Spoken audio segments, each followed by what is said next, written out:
With Sagini, ukiwa nami Jason Sagini, askofu mkuu michezo ulimwenguni.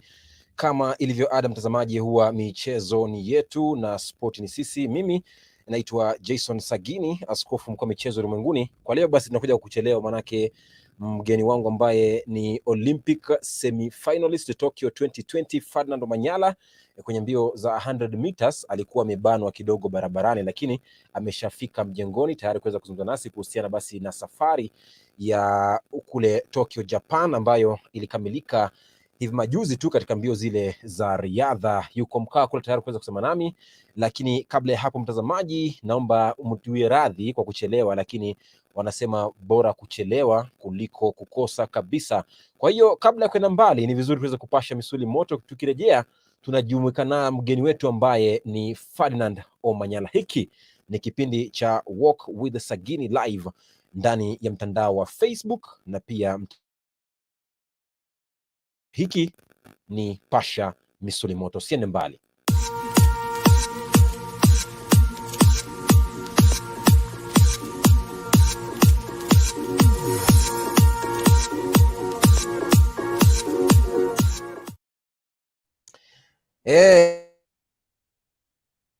Moto mtazamaji, unamwona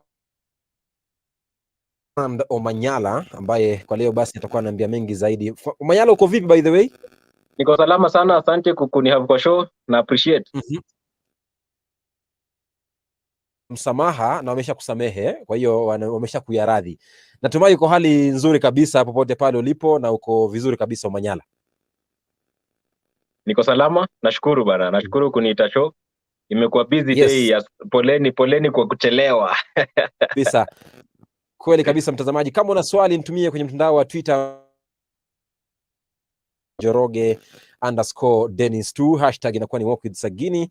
Leo tunazungumza na bingwa katika mbio za mita 100 ambaye alifika nusu finali ya Olimpiki ya Tokyo Japan hivi majuzi na kuweka rekodi ya kitaifa ya sekunde 10 kwenye mbio hizo. Manake walishiriki katika mbio zile wakiwa na idol wake anaitwa Johan Blake. Kwa hiyo kwa leo basi tunakwenda kuzungumzia basi safari ya kuelekea Olimpiki ilikuwaje, je kulikuwaje kule, na kwanza kabisa niseme congratulations to you Omanyala for making Kenya proud, for flying the Kenyan flag so high in what many thought that Kenya cannot participate in the sprints and cannot make history in the sprints. Wengi walishangaa na wengi waliosema kwamba kidogo uwezo kufanya kweli, lakini natumai kwamba wameshatii amri na wameshainua kofia zao na wamekuvutia sigara na wamekuvulia kofia kwamba katika mbio hizo yeyote kinawezekana, chochote kinawezekana katika dunia mtazamaji. Kwa hiyo kama una swali mtumie, kama una swali kumhusu mgeni wetu naye pia unaweza kumtumia kwenye mtandao wa Twitter au kwenye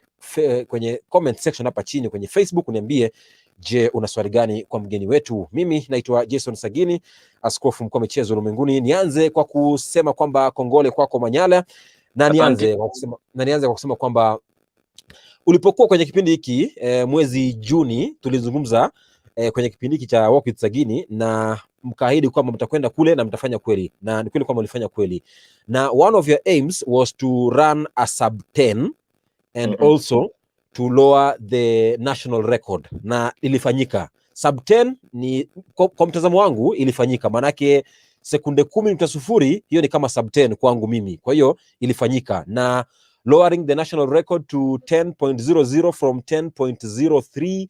A big congratulations again. Now I want you to explain to us what happened finali ile. How was it? So kwanza nilikuwa prepared for it. Nilienda Olympics nikijua niko sawa. Nilikuwa nataka kukimbia fast. Na kufika hapo nilikuwa experience poa sana cause nakumbuka nikiingia kwa hiyo field. Kwa time ya hits nilikuwa na tension kiasi cause sikuwa najua what I'll run, cause nilikuwa nimekimbia like 6 weeks prior to that. So unajua for sprints unahitaji kukimbia sana. So sikuwa nimerun. Sikuwa najua nini ita happen. Nilikuwa kwa hit noma, nilikuwa na kina Degrass, nilikuwa na Ferdy, nilikuwa na jamaa wa Nigeria, nilikuwa na jamaa wa South Africa. So sikuwa najua nini ita happen. So hapo nilikuwa na tension, but sasa after the hits nika qualify for the semi-finals.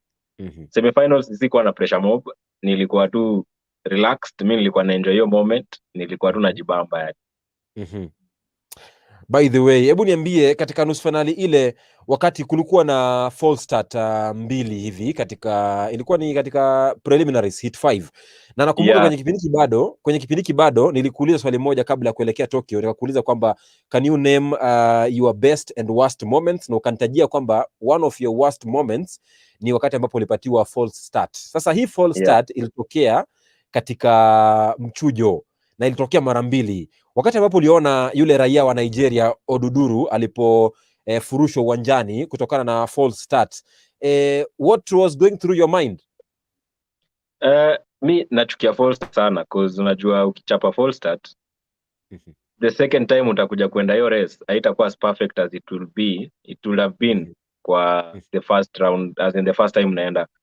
So mi siku feel poor about it, but rules are rules. Mkishapata false start you have to come back and start again.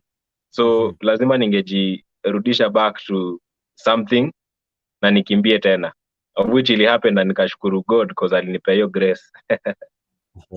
Kweli kabisa, manake mimi niliangalia, mimi nisita kudanganya Omanyala, when I was watching that race at home and I saw the first false start and then the second false start, I was like, oh my goodness, where are we heading to? Somebody's going home, and tension built in me as a fan. So I was imagining, if me as a fan I have that tension, what about our athlete Omanyala? Yeah. So unajua mafans uko na tension kuliko athletes wenyewe. So hapo unajua ukikuwa hapo ndani, kawe ni mtu unapenda sport, hauta feel hauta feel pressure, because mimi sikuwa na feel pressure.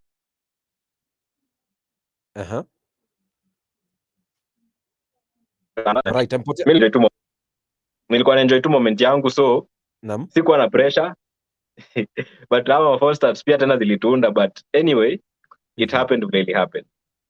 Kweli kabisa. Labda nikuulize, hizi false start huwa zinaathiri vipi mwanariadha? How do they affect or how do they build someone? Okay, they affect you because unajua sasa focus yako kidogo ita shift, because watu wakishafanya false start azima ukitoka mara ya pili si vile unatoka mara ya kwanza, because mara ya kwanza uko na focus, unasema hii kitu naipea 100%, but sasa ukienda mara ya pili utakuwa like ama ni mimi ndo nitatolewa bana.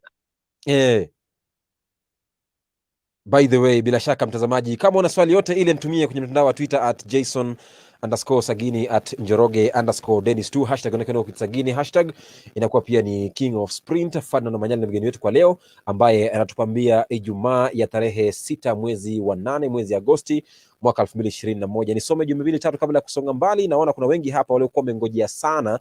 Namuona Boniface Kilonzo, huyu ni javelin thrower athlete, anasema niko ndani brother, asante sana, and one day I hope to see Boniface Kilonzo also representing the country in the Olympics and in any international event coming up.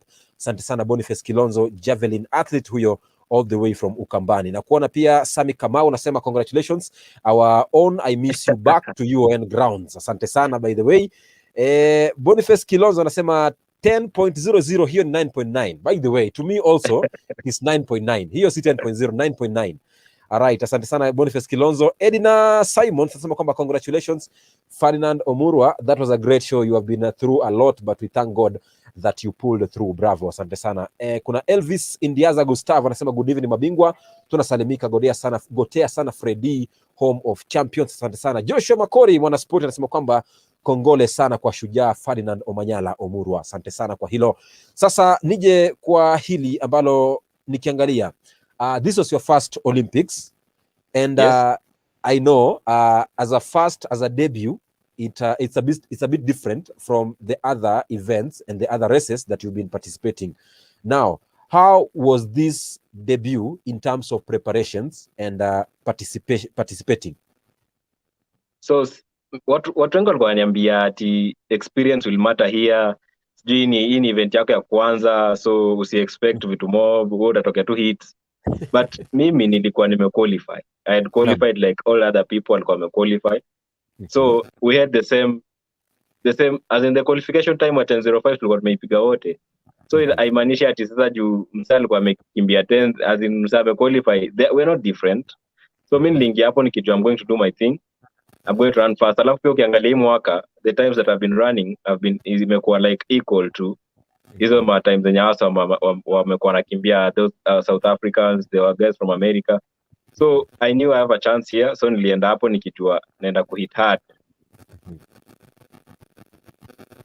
Alright, asante sana. Alijua kwamba anakwenda pale akijua kwamba anakwenda kufanya kweli, yani hakwendi kwa kubabaisha. Manake niseme kweli, manake nilikuwa natazama zile riadha katika mchezo ule wa gymnastics kitengo cha beam balance, na kuna mwanariadha mmoja ambaye ni kutoka taifa la Japan, ana miaka 16. Ilikuwa ni debut yake ya kwanza, lakini akatua medali ya dhahabu. Kwa hiyo usidhani kwamba ukiwa ndio mara ya kwanza huenda ukasuasua. Cha msingi focus. Kawe ni mfast, we ni mfast. Kawe ni mnoma, we ni mnoma. Bila shaka, bila shaka. Kwa hiyo ni dhahiri shari kwamba debut imaanishi kwamba utafeli. Debut pia huenda ikawa ndio mara yako kwanza, lakini huenda pia ikawa ndio maana unakwenda kuchukua medali ile ya dhahabu. Sasa hebu niambie in terms of preparations, hebu niambie training kule ilikuwaje? Viwanja vipi, viko hali gani? Japan ni country iko develop sana, because ukiangalia tulikuwa tunaingia gym tu hapo kwa track. Gym iko hapo, track iko tu hapo kando, so convenience. Kuna as in the facilities huko, kulikuwa na gyms poa, ice bath, unatoka training unaingia kwa ice bath, at least una recover fit. So preparation towards the Olympic Games ilikuwa poa sana, and na thank Gavana Nok to bring up those good preparations na kutuweka tukiwa settled mentally, so ukienda race unajua everything is fine. Bila shaka unajua kwamba kidogo AK ndio chama ambacho kinazidi kuendesha masuala ya riadha humu nchini, mtazamaji, na kwa hiyo usishangaa kisema kwamba AK ni nini. AK ni Athletics Kenya. Hebu nikurejeshe nyuma miaka ambayo ulikuwa unashiriki mashindano hapa na pale katika mataifa mbalimbali kule Afrika Kusini, South Africa na kule Nigeria, na wakati huo kidogo wengi hawakuamini. Nakumbuka wakati huo kulitokea siasa na mtafaruku kwamba kidogo labda huyu mwanariadha Ferdinand Omanyala labda afai kuwakilisha taifa katika mashindano ya kitaifa ambayo ilikuwa inakuja ni Olimpiki ya mwaka jana, lakini ikaandaliwa mwaka huu. Ukiangalia ulivyoshiriki kule Nigeria na South Africa na ukaweka rekodi kadha japo kwamba hazikutambulika na kimataifa na pia kitaifa, na wengi walisema kwamba kidogo huwezi ama hufai kuwakilisha taifa na kupeperusha bendera kitaifa katika mashindano, na sasa hivi uliwakilisha taifa na ukafanya kweli. Labda unaweza semaje, how did that psychologically affect you towards the Tokyo 2020 Games? Kitu nilisema vile nilikuwa naanza hii mwaka ni hii mwaka I'm not fighting with anybody. Hii mwaka all the fights nitaachia God. So me what I wanted to do ni kutrain, nikipata chance ya kukimbia nitakimbia, because apart from the trials kuna my events nyingine, kuna weekend meetings. So mimi nilisema whatever I'm going to do this year is to train and run. Hizo fights I'm not going to involve myself with any fights. Watu watafight to me, I'll be doing my thing hapa chini. So but thank God vitu zili open. Sasa hiyo past imeingia kwa past and now we are going forward. Vitu zimefunguka sasa. Kweli kabisa, maana nakumbuka chuo kidogo kulitokea mtafaruku mwingi sana hapa na pale kwamba mwanariadha huyu hawezi kufanya kitu, na kuna swali ambalo niliulizwa wiki jana nilipokuwa nazungumza na wachambuzi kwa jina la Gilbert Kiprotich Kimeto kutoka Chamgay Fame, na kuna shabiki mmoja kwa jina la Elvis Indiaza Gustavo anauliza kwamba hebu waulize what normally is the problem when you find that many of our athletes in Kenya, they are born in Kenya, raised in Kenya, but then they go to represent other countries. For instance, you find that a player or like Chelimo, like any other athlete born in Kenya, but then when it comes to international games, he or she goes to represent another country. What is normally the problem? Maybe una hisia gani kuhusiana na hilo? Unajua saa kila msee ako na options zake. Kenya ina allow for dual citizenship, so msee akitaka kuchange citizen, as in si kuchange but to get another citizenship, akona right. So ukipata msee amechange citizenship na anaweza kimbilia another country, then hiyo ni choice yake, huwezi ingilia mambo yake. Kweli kabisa, maanake kuna moja alikuwa anaweza kwamba kidogo labda kuna issue ya support, kuna issue ya fedha, kuna issue ya nini, hilo silijui, lakini nitamtafuta Barnaba Korira niambie kulikoni katika swala hilo. I know if I ask you that question Omanyala, I'll be putting you on the spot and I won't be doing you justice in the world of sports. So I won't ask you that. You're not supposed to answer that. I'll look for Barnaba Korir, youth development manager at AK, aniambie. Asante sana. Hiyo ni sawa.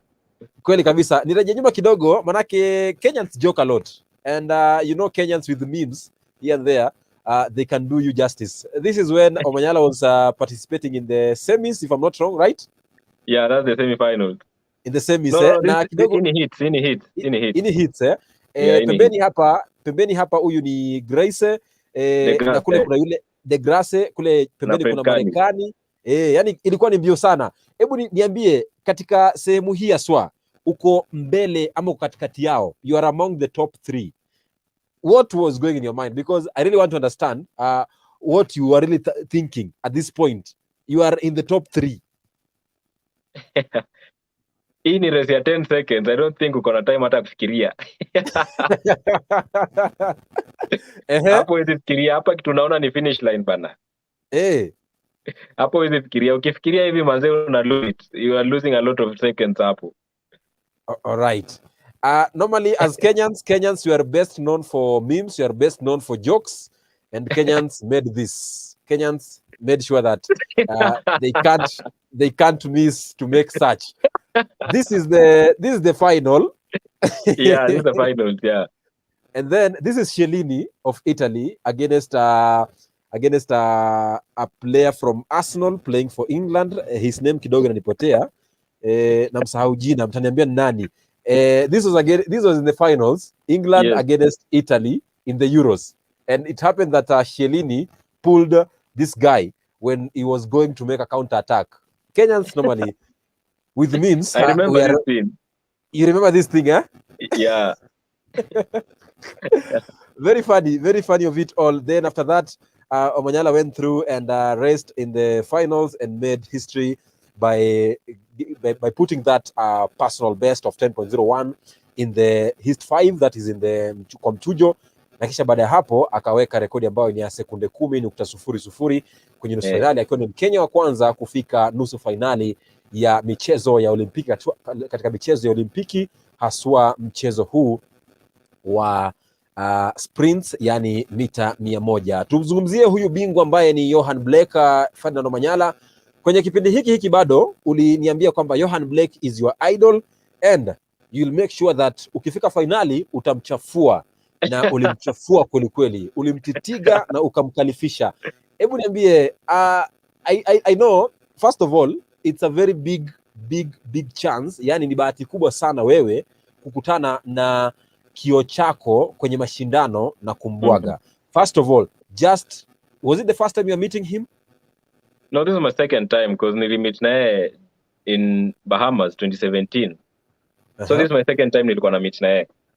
Oh, this is your second time. Yeah, and I think I was only Jua, so they put us together in the semi-finals. Okay, it was a second time. Ilikuwa honor by the race against him, and it was another honor to beat him.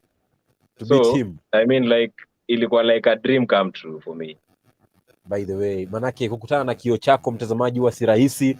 Nasema wewe uko na bahati sana, manake umekutana na kio chako na ukampiku. Wengine wetu si kama sisi, vio vyetu wako mbali, hatujakutana nao, na sijui kama tutakutana nao, lakini Mungu yupo, tutakutana nao siku moja inshallah. Ushazungumzia hilo bingwa. Today's show by the way is all about having fun. No tough questions, no too much questions. Fun. Yani, anything you do by the way, ukiha fun, it always goes well. Ukijipea pressure, hapo sasa kila kitu inaharibika. Nisome jumbe za shabiki. Namuona Gaucho Ikano anasema congrats to our sprinter, that was a great start. Asante sana. Elvis Indiaza Gustavo, Bukayo Saka of Arsenal. By the way, Bukayo Saka of Arsenal. Kwa nasahau. Samahani mashabiki wa Arsenal, msinyonge na msintie kitanzi. Bukayo Saka. Najua kidogo Omanyala ama fans wa Arsenal ukikosea kidogo tu watakutia kamba. Watakushika mashati kule mjini. Kwa hiyo lazima ukue ngangari. Asante sana Elvis Indiaza Gustavo, ni Bukayo Saka wa Arsenal akichezea timu ya taifa ya Uingereza.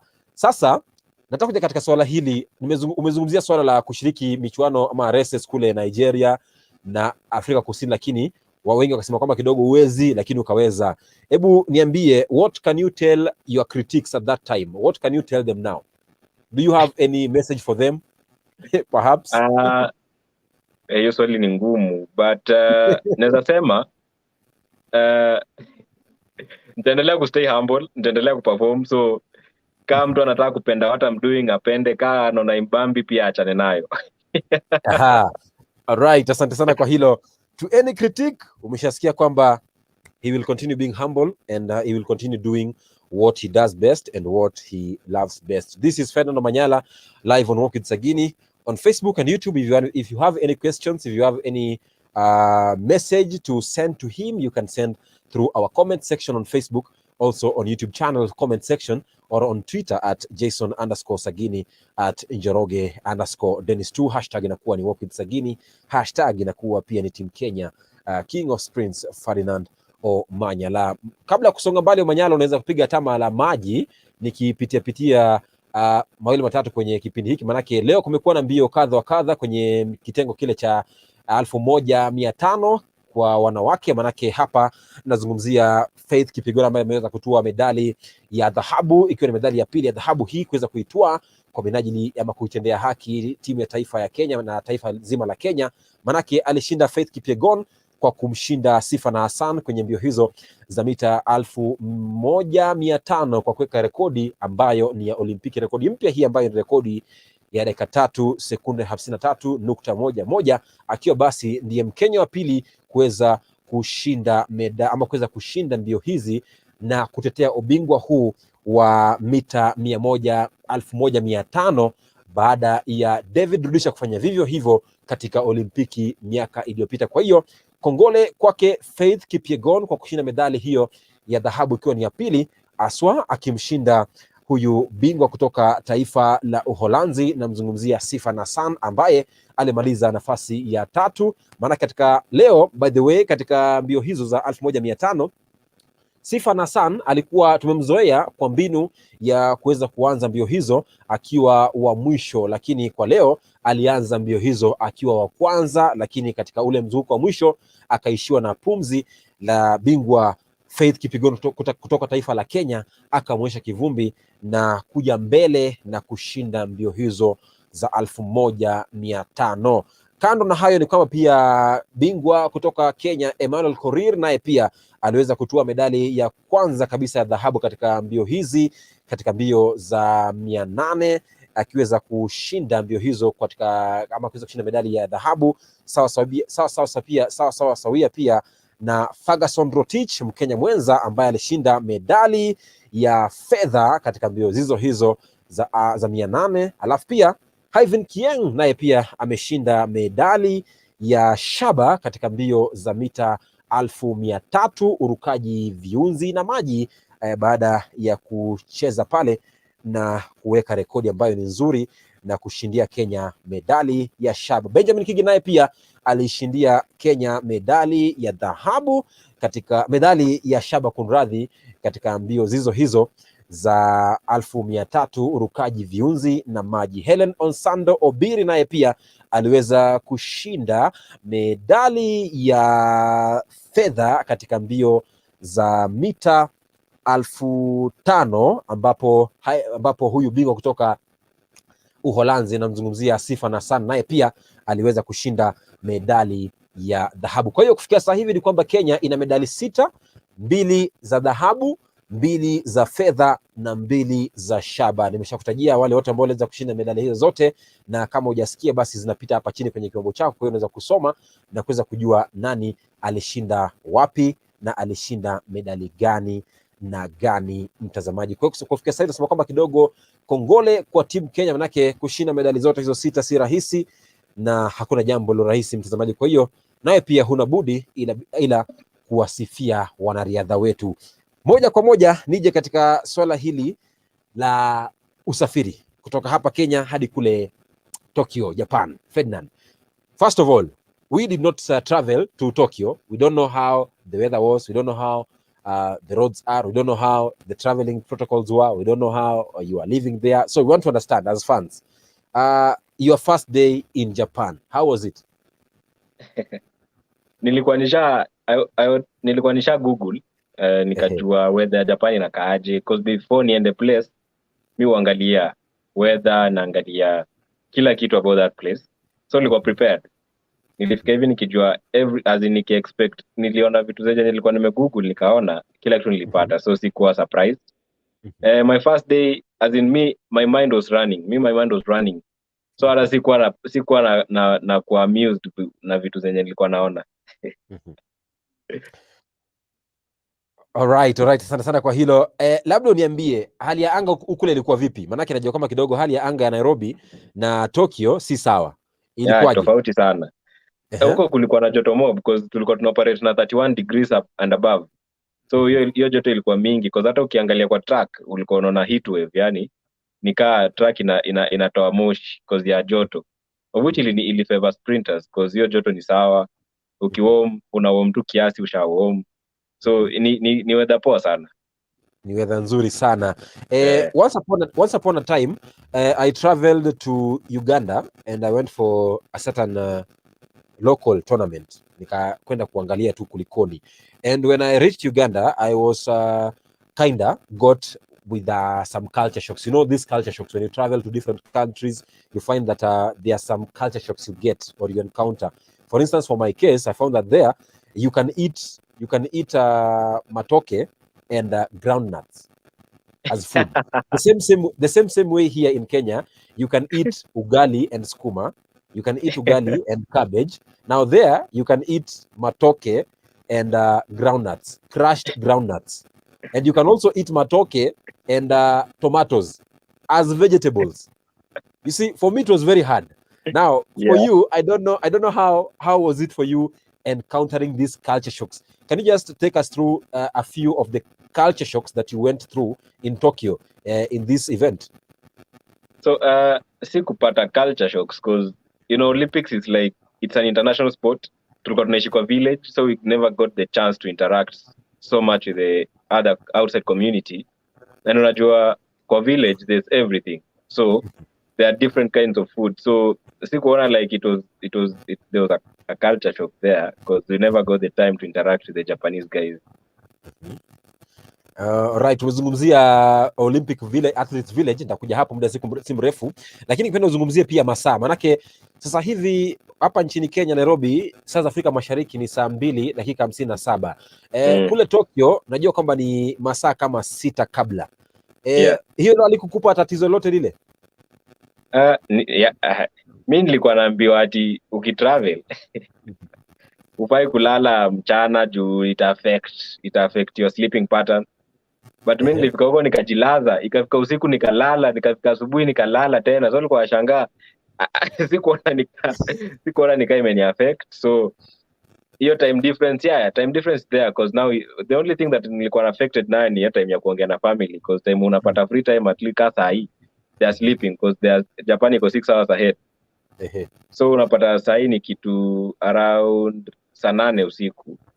So huwezi pata chance ya kuongea nao vile ungeongea nao kama ungekuwa kwa country yenye difference mo. That's the only challenge nilikuwa nayo, but story ya kuni affect according to hapana, mimi nilikuwa sawa. Manake, this problem of time difference normally affects journalists, not athletes only. It affects mostly journalists because you find when you travel to European countries abroad, let's say Japan, let's say a country like Canada, let's say a country like Russia, whereby you find that the time difference is so huge. So you find that it's normally a big challenge to journalists because the time you're supposed to send a story back at home to the newsrooms is different from the time there. So if you're supposed to send, let's say like I'm supposed to send a news story by 7 evening today. Now I'm supposed to send that story by, let's say, 2 noon or 2 afternoon. So you find that 2 afternoon ni usiku kule, lakini hapa umeshalala. Kwa hiyo wakati ambao nafaa kutuma story ni mchana huku Kenya, lakini kule ni usiku. Kwa hiyo unapata kwamba kule nimelala ama sijalala usiku mzima, nimekesha nikiandika taarifa, alafu nikiandika story. Kifika mchana sasa, wakati ambapo Wakenya mmelala, mimi tena niko uwanjani nafuatilia almradi kuandalia taarifa ambayo ni ya siku ambayo inafuata. Kwa hiyo nakuta kwamba kidogo sijalala masaa 24. Kwa hiyo it's majorly a big challenge to us journalists more than you athletes. Okay. Nimuone kuna mmoja hapa anasema kuna huyu Pep anasema salute to Ferdy. I'm so proud of him. Of course, God has done unexpected. Keep up. Asante sana kwa hilo. Asante Pape rafiki yangu sana bana. Right, asante sana kwa hilo kwa kujumuika nami leo kwenye kipindi cha WALKWITHSAGINI. Maureen Kula anasema proud of Omanyala. Keep racing. He will keep racing. Na kuona Elvis Indiaza Gustavo, since Lukaku is a sprinter. Just like Ferdinand, his move to Chelsea is getting closer and closer. Elvis, tutakuja hapo baadaye. Toka hapo kwanza, tutakuja hapo baadaye. Usiende katika masuala ya soka, tutakuja hapo baadaye Elvis, usikuwe na makeke. Safi Omanyala. Nitakuja hapo Elvis muda si mrefu. Nikuja katika swala hili la umezungumzia ama umegusia Athletes Village. Najua kwamba kutokana na virusi vya corona kule Japan ama shirikisho na kamati ile ya kuandaa Olimpiki ambayo ni IOC iliweza kutoa masharti kwamba wanariadha wote watakuwa wanawekwa kwenye kundi moja ambalo ni katika mtaa mmoja ambao ni Athletes Village, yani wako katika sehemu moja, almradi kuzuia maambukizi ya virusi vya COVID ama virusi vya corona. Nataka unipe hali halisi ya kukaa pale kwenye Athletes Village. Hali halisi ilikuwaje? How were you staying there? What were the normal protocols, the schedules there? Yani kulikuwa kunaendaje kwa siku moja hivi? Basically hakuna competitions, tulikuwa tunaamka asubuhi. Tunaingia, for me nilikuwa naingia gym mostly asubuhi because sessions zangu za gym zilikuwa asubuhi. Nikiingia naamka asubuhi, naenda nakula breakfast because there's a dining hall. So there's a big dining hall. So unaenda kula breakfast. Ukitoka breakfast naingia gym. Ukitoka gym nakuja kulala. Nilikuwa nalala hiyo mtaa. Nikimaliza kulala naingia kuna mtu ananisumbua. So nikishamaliza lunch narudi mtaa, narudi ati mtaa. Nilikuwa naita mtaa cause nimezoea hiyo jina. So tulikuwa narudi kwa room yangu hapo kwa village. Kuchill tulikuwa tunaingia training ya jioni around 4. So tulikuwa tunapanda basi cause fields ilikuwa around 20 minutes away. So unapanda basi inakupeleka kwa training ground, unamaliza kuna schedule. So basi kuna basi zinatoka 4, kuna zinatoka 4:30 hivyo. So jioni mkishamaliza mkirudi kuna basi inatoka field 6, inatoka field around 6:37 zinakurudisha kwa village. So everything was circulating around the village because village ilikuwa na everything. Kulikuwa na dining, kulikuwa na shopping center, kulikuwa na Nike stores, kulikuwa na Asics, kulikuwa na Adidas, kulikuwa na mabike za kuendesha, kulikuwa na place ya kucheza PS. So basically ilikuwa like the whole it's like a whole town. So unaweza fanya anything you want. Kulikuwa hadi na park. Wale watu wanapendana walikuwa wanaenda kukaa huko. Okay. Yeah, so ilikuwa experience poa sana. Najua wakati tulizungumza na wewe kabla ya kusafiri kuelekea Tokyo, uliniambia kwamba to you a day before the race normally you just sleep. Najua kwamba wewe hapo ulilala tu. A day before race me train because hata nikiwa Japan mimi niliingia gym, nikaenda field, nikachapa training zangu. So the same way nilifanya tu the same things mimi hufanya. Nilipata pork, kuna pork ilikuwa inapikwa huko manze, waneka sauce nyingine imeweza. So by the way nimekumbuka yule ambaye alikuwa analala kabla ya siku ya mashindano ni Marco Tieno. Wewe lazima ule nyama ya nguruwe kabla ya siku ya mazoezi. Nilipata huko manze inapikika. So nilikuwa nasikia tu smart.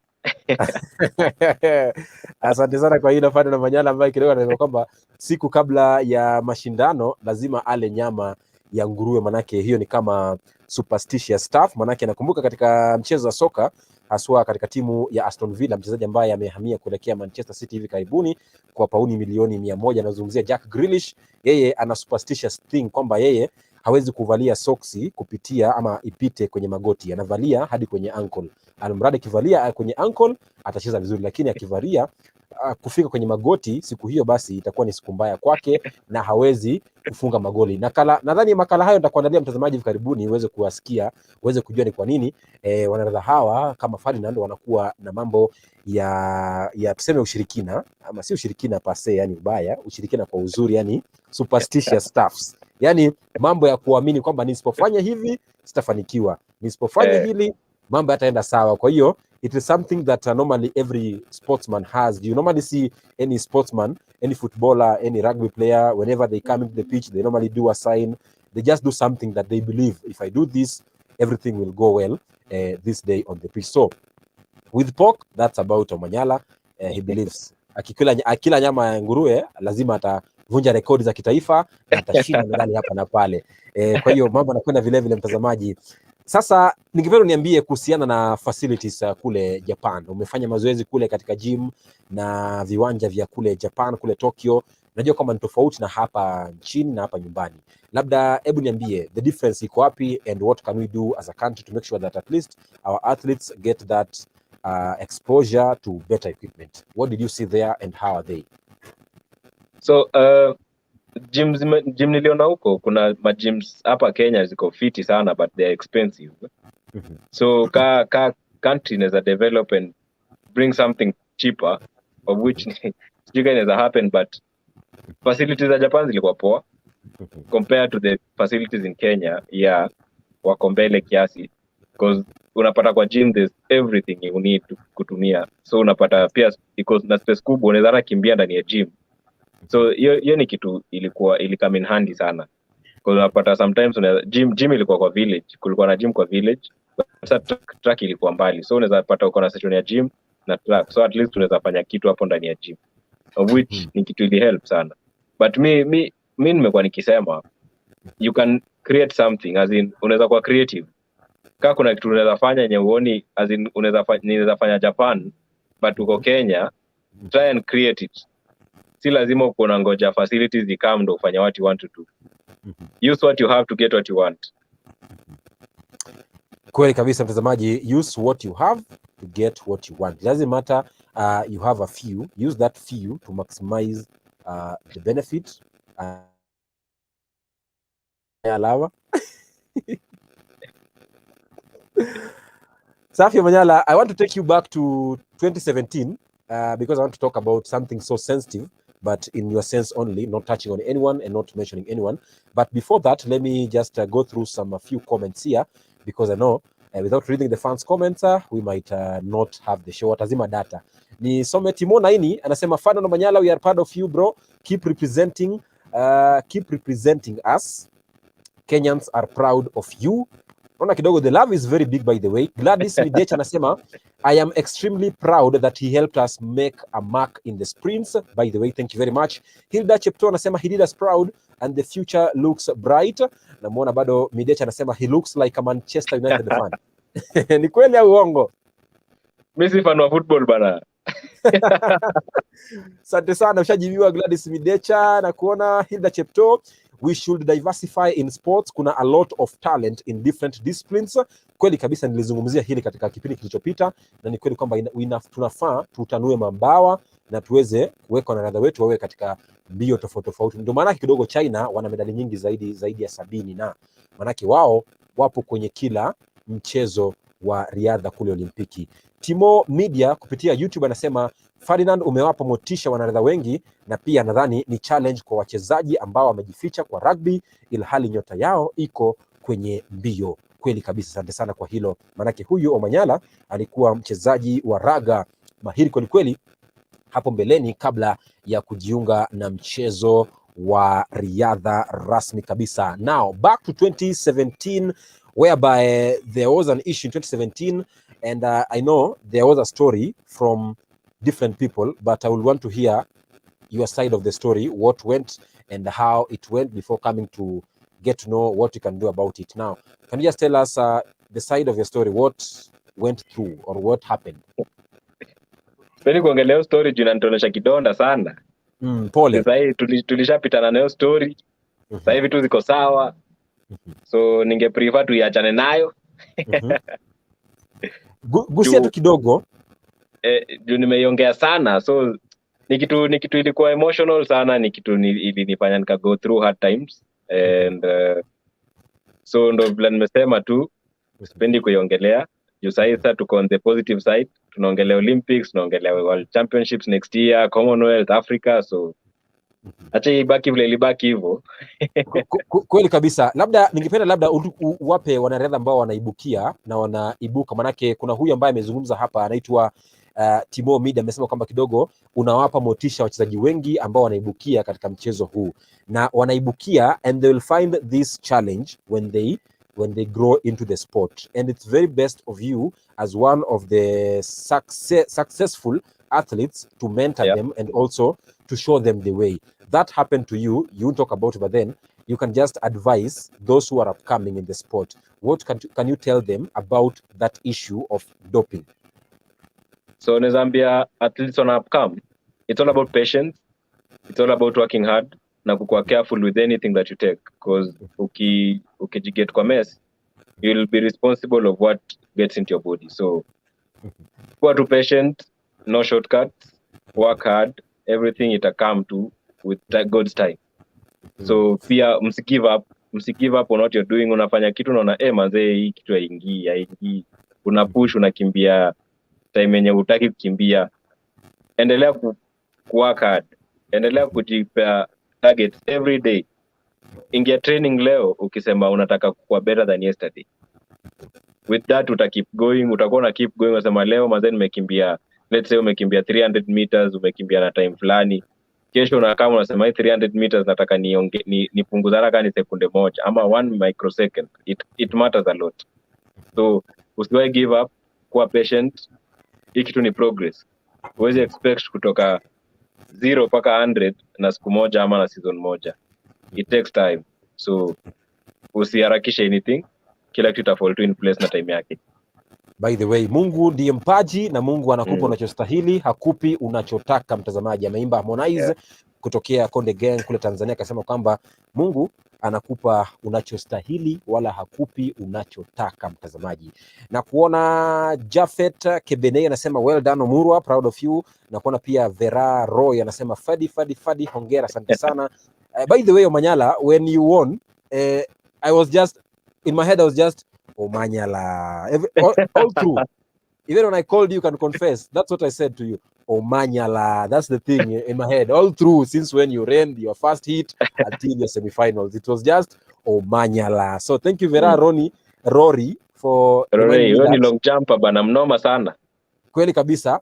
Ferdy anasema hongera. Alafu nakuona Elvis Wafula anasema Askofu Sagini, mimi nataka nitume shukrani zangu kwa shujaa wetu Ferdinand Omanyala, hata kama hakuzoa nishani, kwangu yeye ni bingwa kwa kuparakasa mbio vizuri na kuwaangusha magwiji kama Johan Blake. Asante sana Elvis Wafula.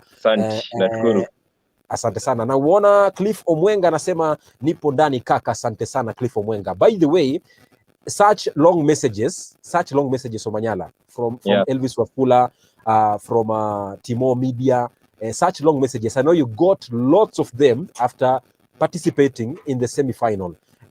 How did you feel getting these long messages all through in the media? You're trending, congratulations everywhere. How did you feel, and how did you encounter this? How did you handle this? It's somehow a pressure. Okay, mimi kitu napenda cause mimi napenda attention. So bila nilirudi kwa room nikapata 1000 and I think 70 something messages on WhatsApp. Nikaingia FB nikapata bado as in my phone was just on fire.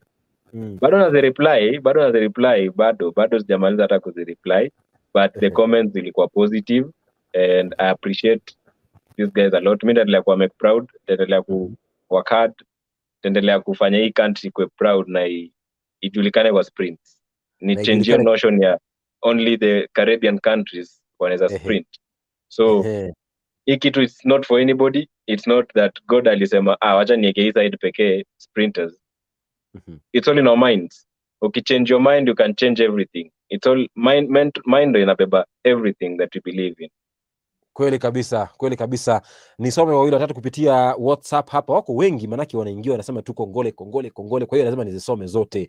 Na kuona Tinda 001 anasema really waiting, anasema kwamba next time Omanyala will come back with a gold medal inshallah. Amina, amen. Asante sana.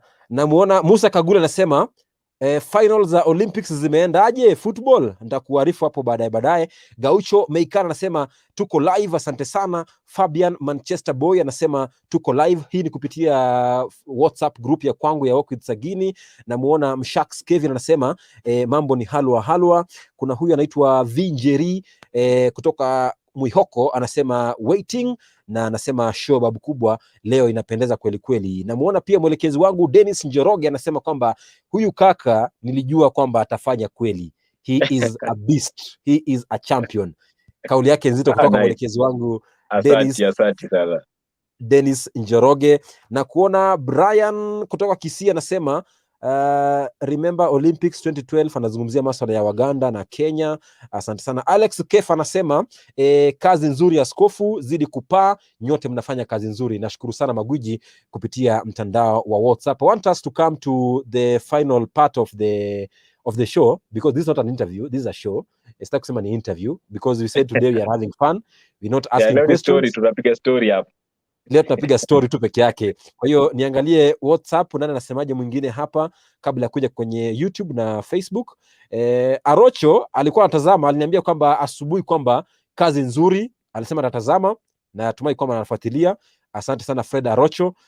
Huyo ni gwiji pia kwenye sekta hii ya utangazaji. Na namuona pia Mkala wa Mwamboze Citizen FM anasema kazi nzuri ya skofu, zidi kupaa kijana. Nashukuru, asante sana kwa hilo. Walikuwa wengi sana na lazima niwasoma, manake nikwambia Omanyala nisipowasoma kesho town sitembea kwa amani. Namuona Kadamawe anasema anafuatilia. Felix Kisoha pia anasema kwamba anafuatilia kupitia kundi la WhatsApp hapa. Kuna Cyril Okinda, Vincente Voyo wanafuatilia. Nasema asante sana magwiji kwa kuzidi kufuatilia kipindi cha Walk with Sagini leo Ijumaa ya tarehe 6 mwezi Agosti mwaka 2021. Mimi naitwa Jason Sagini, askofu mkuu wa michezo ulimwenguni, na nipo naye pembeni upande wa pili ambaye huyu ni mwanariadha kwenye mbio za mita 100 sprint, anaitwa Ferdinand Omanyala Omurwa aka Omanyala. Asante sana kwa hilo. All right, now I know many fans are waiting to know what next for Omanyala, and I also want to ask that what next for Omanyala. What should they expect from you starting from now? Because the Olympics are done, we have gotten the success, but then normally wanasema kwamba ukifanikiwa leo, kesho fanya hima ufanikiwe zaidi ya jana. Kwa hiyo kesho yako itakuwaje bora kuliko jana? What should the fans expect? So for me ndo inaanza. Ndo sasa mbio imeanza, because that was my first international championship. Na niko so motivated to do even better in future. So what next for me is working hard, praying hard, and asking God to bless me abundantly. Unajua sasa next thing ni kukimbia under 10 seconds. Nimeikimbia sana, so naambia tu God anipe a lot of sub-10s huku mbele. Na I pray that next season starting in I think September ama October hapo, kianza hivi tunahit hard. Sasa tunaenda kuhit hard because tunajua inawezekana. So expect a lot of good performances huko mbele. What I need ni prayers too. Naomba God mniombe sana because we need this thing, na tunahitaji ku spread the word that Kenya sprinters. Kweli kabisa, asante sana kwa hilo Ferdinand Omanyala. Nisome jumbe mbili tatu kabla ya kufungasha virago hapa, maana na kidogo muda wangu unami, na kwa leo ilikuwa ni story, kwa hiyo hata kumaliza 1 hour itabidi tumefunga mapema, manake wanasema the shorter the thing the sweeter. Manake hata Omanyala alikimbia chini ya sekunde 10, na ikiwa fupi hivyo linakuwa tamu tena zaidi. Na kuona Lewis Isaboke DC anasema Nyayo House FSK to the world. Asante sana Lewis Isaboke kwa kujiunga nasi leo mubashara. Na kuona Malakwen Bethwell anasema congratulations Ferdinand kwa kufanya kweli. Asante sana Malakwen Bethwell. Na kuona pia Engineer Michael Otieno Odongo anasema big up bro, hope next season it's yours. Don't hope, we know it's ours. Michael Otieno, don't hope, we know it's ours. God is with us. Dennis Njoroge mwelekezi wangu anasema champion. Power call kweli, asante sana. Wewe ni mwelekezi wangu Dennis Njoroge, ni anafanikisha mawili matatu kule kwenye background. Ukisikia sauti iko sawa, kazi yake huyo Dennis Njoroge.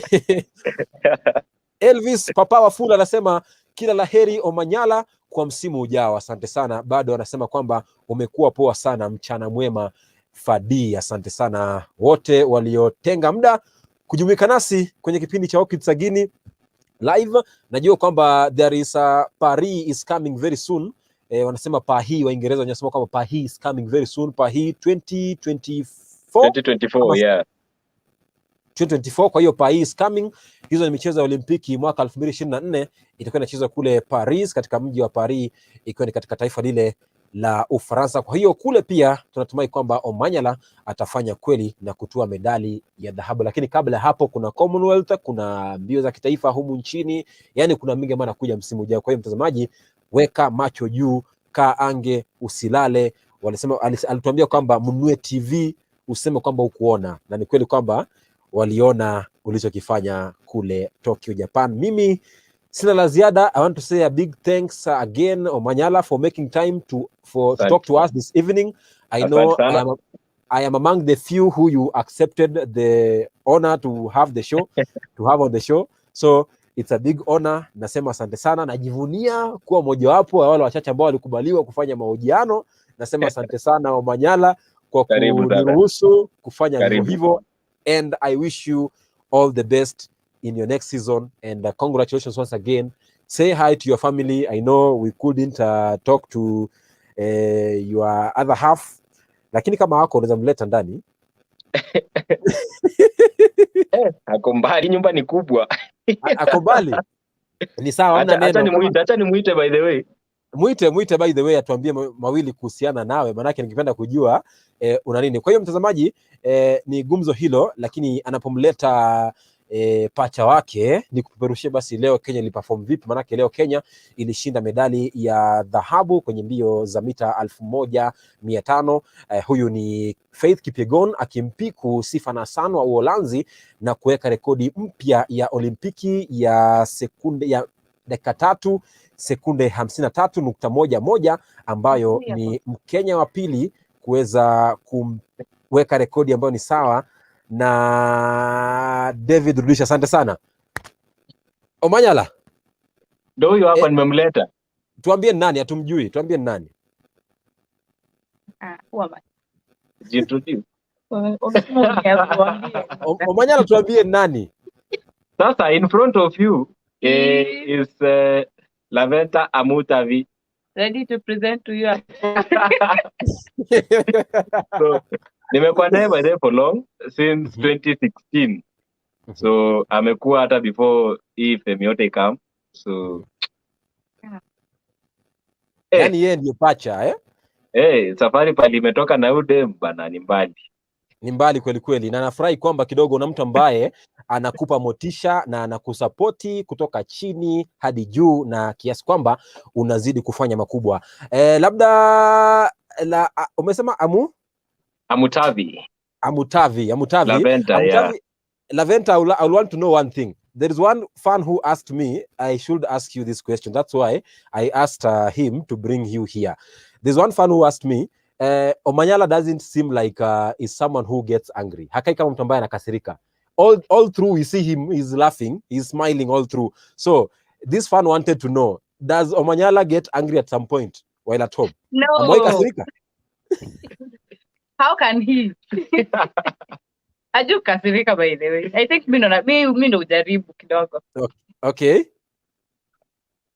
All right, asante sana kwa hilo. And maybe now from I myself, I want to know, there is something maybe that we don't know about Omanyala, and maybe you know that you can tell us something that we don't know, that is not on the limelight, and you can tell us what is that? What is that one thing that we don't know about him?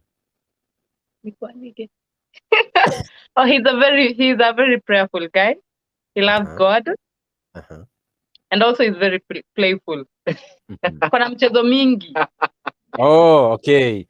Asante sana kwa hilo. Now, I understand you are also an athlete, just like him. Yeah. Now, I'll also want to know your aspirations and your tomorrow. What should we also expect you in the 100 meters in the coming years for the sprints, for the national teams, or what? Yeah, you should expect more because he has really motivated us. And me juu kama unalala na kitanda moja inafaa nikule vitu anakula. So expect a turn up kwa long jump. Hata wenye wamekuwa retirement wanarudi. So long jump is going to be fun in the coming years and 100 meters ladies. All right. So in the coming years, we're expecting hopefully in 2024 Olympics, Paris 2024 Olympics, we will have both Omanyalas in the 100 meters. Yes, of course. As all right. And I, as the sports archbishop, nimesha tia mafuta takatifu na nimeombea hayo na litafanyika. Amen, amen, amen. Alright, asante sana kwa kutenga muda Magwiji kuzungumza nasi leo kwenye kipindi cha WALKWITHSAGINI. I say once again a big thanks to you as a family and say hi to everyone who didn't make time to speak to. Say hi to your son and I wish him all the best also, and you as a family also in your athletics career. I also wish you all the best. Thank you very much. Have a lovely night and all the best, and say hi to everyone that we didn't have time to speak to. Thank you so much. Bye. Alright, mtazamaji, hawa amekuwa ni Ferdinand Omanyala pamoja na pacha wake hapa kwenye kipindi cha leo mubashara. Mimi nimekuwa kwa Jason Sagini, askofu mkuu wa michezo ulimwenguni. Nasema asante sana mtazamaji kwa kutenga muda. Kuna huyu ambaye anaitwa Aisha Swab anasema and he is handsome. Utachomwa dada. Utapigwa dafrau. Ningechagua aje kitu yenye Asante sana Aisha Swab, na kuona pia Evans Bosira anasema that's awesome, congratulations. Mimi naitwa Jason Sagini, askofu mkuu wa michezo ulimwenguni. Kama ilivyo ada, michezo ni yetu, sport ni sisi. Tupatane viwanjani. Kuwa na usiku mwema. Asante kwa mara ya pili.